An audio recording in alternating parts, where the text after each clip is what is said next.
Warm welcome to everyone. I am Akash. Hello everyone, this is Abhishek and we are on Googly Goals tonight, brought to you by Googly Mania. We bring latest updates to you from the world of sports, and tonight we'll again discuss the World Cup. Yet another day to remember from the group of 16. This is turning out to be the World Cup worth the 4-year wait. This World Cup has given us matches whose stories will be told years from now. Well, at least till the next World Cup for sure. Along with most of you, I also completely agree on this. Let us update our viewers with what happened in the last night's match between Belgium and Japan, shall we? Yes, sure. Right away, everyone. When Belgium arrived in Russia, they had a squad that would scare any team. However, there were question marks about their mental strength to make it past tough tests that has been proved in the past World Cups and Euro 2016. The Belgians, however, went a long way to answer the doubters. Belgium made 10 changes from the team that played against England in the last match of the World Cup group stages, and thus they were back to full strength. Captain Vincent Kompany's presence on the field acted as a major boost to Belgium. In the first half of the match, both Japan and Belgium lacked a decent final ball, and the first half ended scorelessly. However, Belgium almost conceded when Yoto Nagatomo suddenly surged forward and surprised Courtois, and he almost fumbled his weak shot into his own net, but he held onto the ball just before it looked to trickle over the line. Then the match jolted forward in 3 minutes after halftime.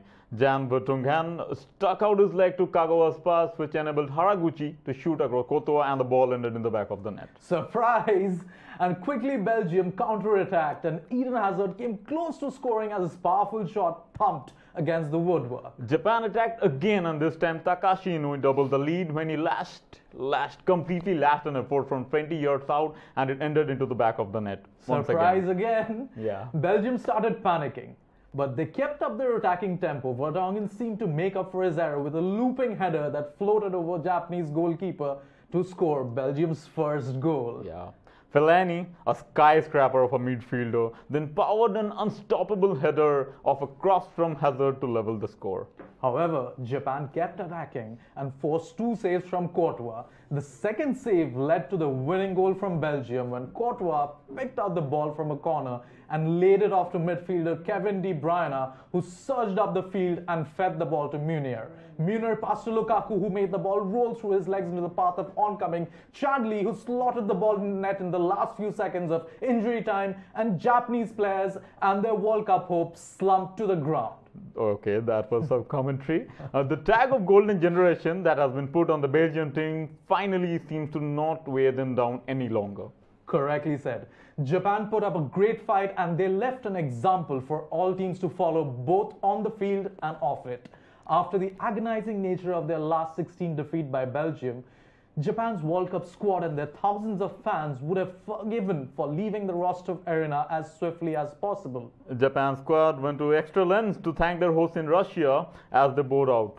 We will leave it to you to guess what Japan did. Viewers, we will now take a short break. Akash and I will be right back on Googly Goals, brought to you by Googly Mania, with the secret of Japan's off-the-field heroics in Russia. Don't go anywhere. जिक्र जब भी GST की होती है तो नजरें ढूंढती हैं जीएसटी दोस्त विकास धनानिया को। नमस्कार विकास जी, बहुत बहुत शुक्रिया आने के लिए।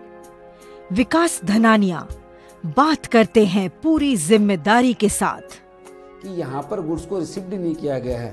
हाँ, लेकिन तब आपको ये प्रूफ करना पड़ेगा कि भाई हमने तो हैंड रिक्शा से मंगा लिया है। आम आदमी जीएसटी को जानना चाहता है, लिहाजा सवालों का अंबार है।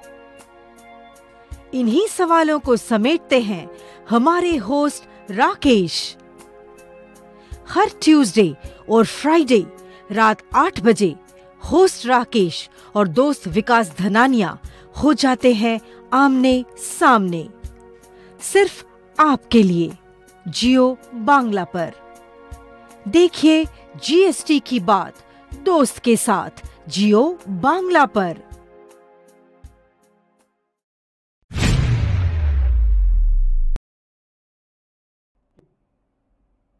Welcome back, everyone. Getting back to Japan's off-the-field heroics. FIFA General Counsellor Priscilla Janssens revealed on Twitter that Japan left the dressing room spotless after their 3-2 defeat by Belgium on Monday. Sharing a picture of the spotless post-match dressing room, Janssens wrote, "This is the Japanese dressing room after losing to Belgium in the 94th minute." She also thanked their fans in the stadium who cleaned up everything. The Japanese team even left a note with "thank you" in Russian. She further said, "What an example for all teams privileged to work with." Yes, viewers, Japan's fans were also pictured collecting rubbish from the stands moments after watching their side crash out in the most dramatic circumstances. This and that is the hallmark of a great nation, and this is the collective fabric of what great nations are made of. Yeah, of course. Japan depart the World Cup as heroes. Exactly. Elsewhere tonight, Sweden played against Switzerland, and it was Sweden who had liftoff in the 65th minute of the match, as Forsberg scored from the edge of the box quite brilliantly as his shot bounced off a Swiss defender. And What into a the brilliant net. goal from Forsberg. Exactly. Both the teams are deadlocked thanks to some bad finishing from both teams. Switzerland rallied from the point onwards, but it was the yellow and blue of Sweden which mostly prevailed. They almost won a penalty in the last seconds of injury time, but VAR intervened yet again and it was ruled out as a free kick. Sweden ground out this result, and Switzerland have only themselves to blame, as the Swedes were clinical when they really needed to be. Sweden were underdogs all the way, but their fans were with them all the way through. But before Sweden scored, it did feel like they need a Zlatan Ibrahimovic in their team. Oh yeah, sure, of course. But Forsberg showed everyone that he's the perfect replacement for Zlatan Ibrahimovic. Now, viewers, we'll get on to the upcoming match tonight between England and Colombia. Let's also take this chance to look back at the first time England faced Colombia. The first international football match played between England and Colombia took place 2 days after a Bobby Moore was accused of stealing a bracelet in Bogota.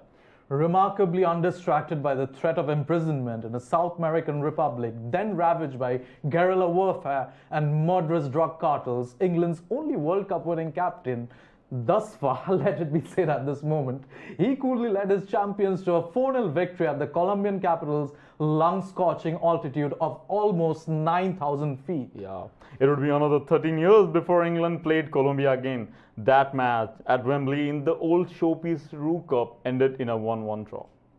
England then beat Colombia 2-0 at the group stage of France in the 1998 World Cup. Most recently, on an early summer tour in 2005, a Michael Owen hat-trick secured the 3-2 victory, which keeps England unbeaten by Colombia on 3 wins and 2 draws. Now, on a balmy Tuesday evening in Moscow, they meet again. Times undoubtedly have changed.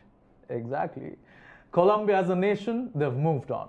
The murderous cartels have been rounded up or driven out north to Mexico.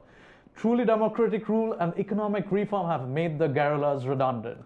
Gareth Southgate will be giving this attention to current Colombia goal scorer Rodriguez, if he is fit, that is, along with Radamel Falcao and Juan Cuadrado.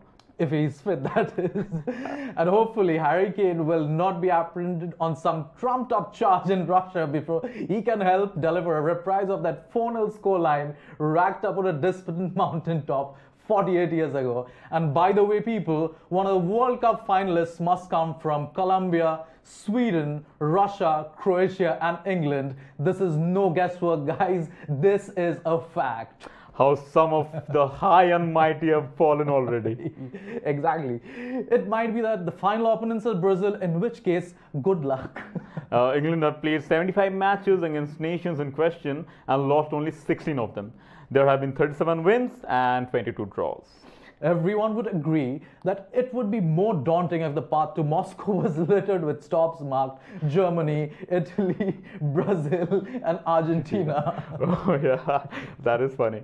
Each country in this half of the draw will be eyeing an unimagined opportunity. Southgate has converted skeptics of a nation to admirers, increasing levels of hope without veering into the dangerous territory of expectation. But as the giants stumble here in Russia, it's getting harder. More by accident than design, England have landed in what is termed the better half of the draw. And it is not insulting to Colombia to point out plainly that they are not Brazil. There are 5 World Cups separating them from a start, plus Neymar. Whoa, Neymar. Now, Colombia will be very tough opponents for England, but it would be taking modesty into the realm of meekness to think they cannot be overcome, particularly if their most influential player, James Rodriguez, is playing injured, which seems the best he can hope for. Yeah. Well, Colombia have a strong physical defense, some very nimble, creative players like Radamel Falcao with a score to settle front up. Also, not to forget, Harry Kane is a potential Golden Boot winner, and England's set pieces have looked devastating up until now. Yeah, of course. I want to say that Yari Mina is a player England should really watch out for. A Barcelona defender is a powerful header of the ball who, at 6 feet 5 inches, can nullify England's aerial threat. Has scored twice so far in Russia. Another key player for Colombia might be Juan Cuadrado. I thought he would be a world beater at Chelsea, but it did not work out, unfortunately for him. Now at Juventus, he's sparkling form at the right time. Now that James Rodriguez is injured, let's not forget Juan Quintero, a creative genius in the side, dangerous from set pieces, and he'll also put in a shift defensively. England cannot give him any space. No space for him. Last but not the least for Colombia, Radamel Falcao, their record goal scorer, tormented John Stones when Monaco faced Manchester City in 2017, and he found the back of the net twice against Manchester City. Well, England players were unfazed ahead of this game as they enjoyed a game of kabaddi. Well, England don't seem to be able to forget India at all. The players were clearly in positive spirits as they wrapped up warm in a slightly chilly St. Petersburg. Before concluding tonight's program, could you tell our viewers your prediction on how tonight's match is going to pan out? Well, Harry Kane, the hat-trick hero, will have his eye on the golden boot, as well as, of course, the World Cup. And with players like Del Ali and Ashley Young alongside him, he will surely score. However, even Colombia have a knack of scoring goals, and tonight will go into extra time and penalties. Who knows? Well, England might just win tonight. They might just win. My best wishes to both sets of fans for England as well as Colombia. May the best teams wins. Cheers. We are signing off for the day. Can't miss this tie for the world. Keep watching Googly Goals. Like, share and subscribe. Googly Mania. See you tomorrow, same time, same place. Between now and then, take care and good night. Good night.